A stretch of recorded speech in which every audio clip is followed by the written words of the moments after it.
Quando eu ainda era aluno da Unicamp, do curso de Biologia, eu tive a oportunidade de trabalhar com a coleção de peles de aves, né? Nós não tínhamos um museu organizado naquela época, mas tínhamos uma coleção. E eu fui organizar essa coleção que estava acomodada, alojada em caixas de camisa. Então eu arranjei caixas de camisa nova, eu me lembro que eu fiz uma catança em várias lojas da cidade, arranjei caixas boas, limpei algumas, troquei etiquetas e organizei a coleção de aves nessas caixas. E foi aí que eu comecei a adquirir gosto pelas coleções. E eu acabei fazendo minha formação toda baseada em ornitologia, principalmente, e depois disso, vários anos, né, quando a fonoteca foi organizada, eu fui convidado, então, para ser o curador das coleções de gravações de aves. E eu fui aluno de doutorado do JAC, e durante vários anos eu tive a experiência de sair com ele a campo, aprender a como gravar, fui adquirindo gosto.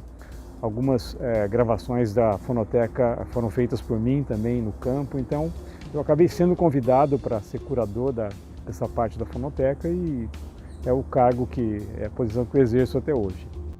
Meu primeiro contato com as coleções audiovisuais foi durante o meu mestrado. Eu já trabalhava num laboratório que tinha uma pequena coleção de gravações de cantos de anfíbios e eu estava trabalhando exatamente com comunicação em anfíbios, então logo me interessei e comecei a gravar os meus primeiros cantos de anfíbios e depositar nessa coleção.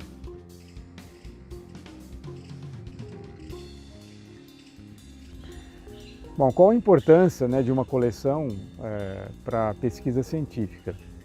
Essas coleções são importantes porque elas representam apoios a estudos que são desenvolvidos em várias áreas da biologia e no caso da zoologia.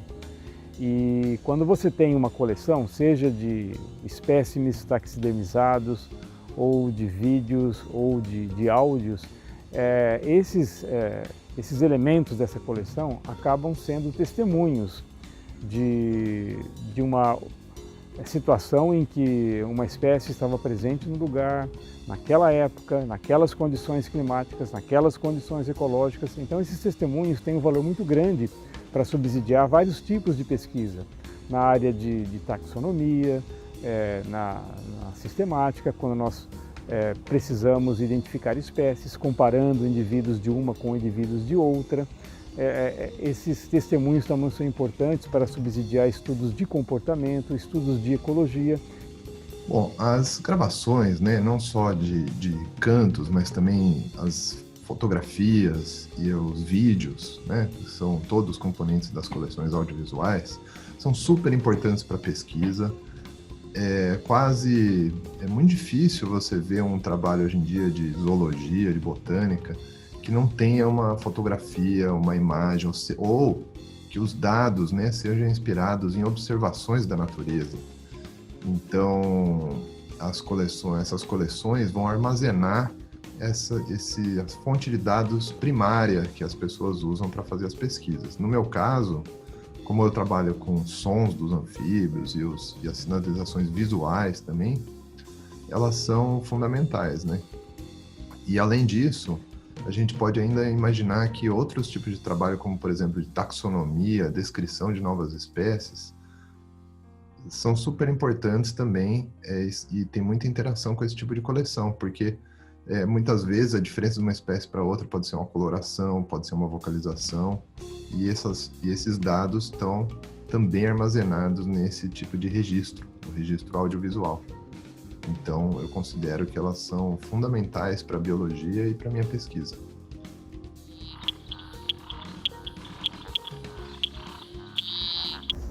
Um grande desafio enfrentado por coleções que têm em sua amostra imagens, né, sons, é a captação, é a coleta desse material. Porque quando você vai a campo e recolhe, tem que coletar um animal, pegar um pedaço de um ninho, uma pedra, enfim, um objeto inanimado, isso pode ser simplesmente depositado, organizado, classificado num museu, num acervo. Mas quando você pretende coletar imagens e sons, você tem que se cercar de alguns equipamentos que envolvem, às vezes, tecnologias mais complicadas, mais caras. Esse material depois tem que ser analisado, classificado.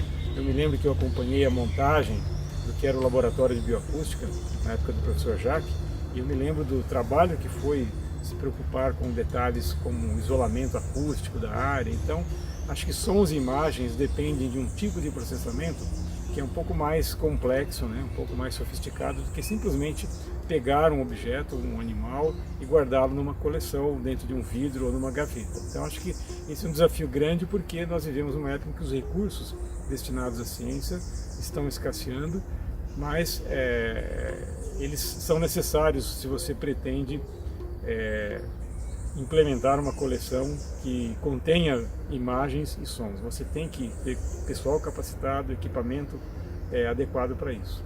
Sobre os desafios, né, que esses tipos de coleções enfrentam, eu acredito que um deles, e mais recorrente, seja o espaço, não necessariamente físico, mas o espaço virtual necessário para armazenar esses dados. As coleções tendem a crescer infinitamente, né? Sempre vão recebendo mais material e a gente vai precisando cada vez de mais memória virtual, fazer backups, etc. E atualmente existem gravações, por exemplo, de gravadores autônomos que consomem muita memória. São gravações, por exemplo, que as pessoas põem um gravador em um mesmo ponto durante um ano, gravando todos os dias desse ano. Então, os arquivos que são gerados por esse tipo de gravação são muito grandes e aí demandam um esforço de memória e de backup. Esse é um dos desafios. É lógico que a tecnologia vai avançando e cada vez a gente consegue armazenar mais memória em menos espaço, vai ficando mais barato também. E, por outro lado, um outro desafio é de organizar e todo esse material.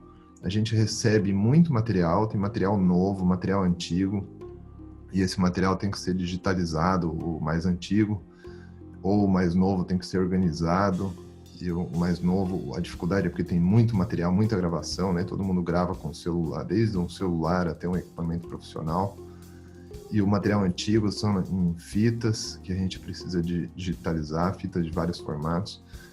Então, esse é um outro gargalo do nosso acervo, que demanda constante e aparentemente infindável trabalho de organização.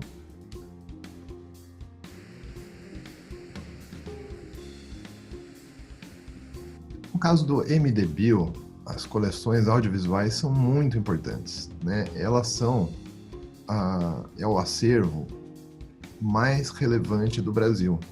É o maior pela quantidade de material e também pela qualidade do material, né? Não a qualidade se o material foi bem ou mal gravado, mas que tipos de animais foram gravados, fotografados, filmados, né? A gente tem uma variedade muito grande e muitos desses materiais estão relacionados a animais que estão coletados e depositados em museus.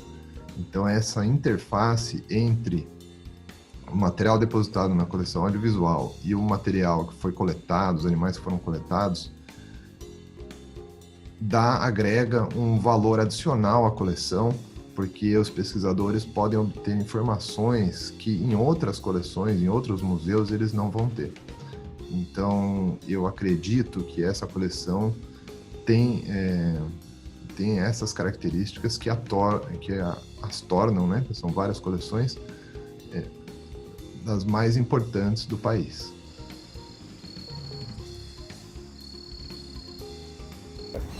O grupo das aves que eu estudo é um grupo fascinante, sem dúvida. Sou muito suspeito para dizer isso, porque eu trabalho com esse grupo desde a minha época de estudante em biologia. Eu acho que é um grupo que, talvez, diferentemente de outros, as aves sejam os vertebrados que podem ser vistos por qualquer pessoa, em qualquer hora, em qualquer lugar. Nem todas as pessoas estão cientes da presença das aves no nosso dia a dia, mas elas estão aí, fazendo os seus barulhos, emitindo os seus sons. Esses sons são tremendamente importantes porque eles nos ajudam a separar as espécies entre si, nos ajudam a entender como elas se comunicam, quais são os contextos comportamentais em que essa comunicação ocorre, e isso tudo vai ajudar a alimentar estudos e pesquisas em relação a esse grupo. E, além disso, as aves são animais que têm uma plumagem bonita, elas voam, nós sempre invejamos, né, bichos que voam, estamos tentando imitá-los de qualquer maneira, né? Então acho que isso torna o grupo com que eu trabalho particularmente bastante fascinante para mim e acho que para muitas pessoas também.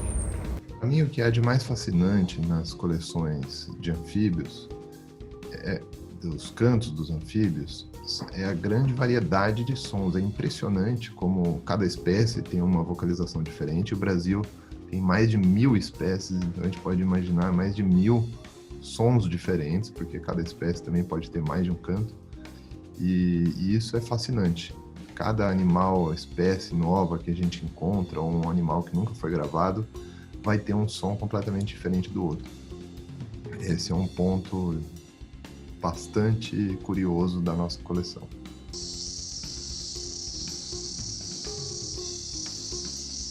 Bom, uma das experiências mais marcantes para mim em campo durante uma atividade de gravação de aves foi num curso de campo orientado pelo professor Jacques, em que eu saí à noite do alojamento sozinho para tentar gravar algumas aves noturnas, e foi quando eu conheci e vi pela primeira vez um urutau, mãe da lua. A ave estava pousada, era um trecho de Mata Atlântica, a ave estava pousada praticamente a 2 metros de mim, num galho bastante visível, numa lua cheia intensa, dessas que você tem que usar óculos escuros, né? Era uma cena muito bonita, aquilo me marcou muito. Eu fiz uma gravação perfeita da ave, né? Não tinha nenhum ruído de fundo. Aquilo me encorajou bastante a continuar praticando a gravação de aves com os equipamentos. Eu aprendi muita coisa naquele curso, mas essa imagem, né? Esse período, esse 1 ou 2 minutos em que eu fiquei tomando gravações do canto do bicho a 2 metros de mim, numa noite fantástica de lua cheia na Mata Atlântica, foi algo realmente inesquecível. Uma gravação bastante curiosa, quer dizer, um caos, né? Posso contar um caos para vocês da nossa coleção. É o seguinte: uma vez eu havia combinado com uma aluna minha de mestrado, a Camila, que ela ia trabalhar com uma espécie muda na Mata Atlântica. Aparentemente era um anfíbio que não vocalizava. E um certo dia ela me escreveu, ela estava no campo, né, e já me escreveu, mandou um WhatsApp falando: nossa, o bicho canta, eu gravei, ele canta. E aquilo foi surpreendente. Daí a gente foi analisar o material e inclusive o espécime que ela estava estudando, e aparentemente ela não descobriu que a espécie muda cantava. Ela, na verdade, começou a estudar uma espécie diferente. Então, na mesma área, tinha uma espécie que a gente não imaginava que ocorria, e ela estava estudando a espécie errada, na verdade. E a espécie alvo, né, do estudo primeiro, é uma espécie que desapareceu e aparentemente foi extinta daquele local. Então, esse estudo teve várias consequências. A gente acabou trabalhando com a outra espécie, mas acabamos por descobrir que a espécie original do estudo havia sumido daquele fragmento de mata, que era o único lugar onde ela era conhecida.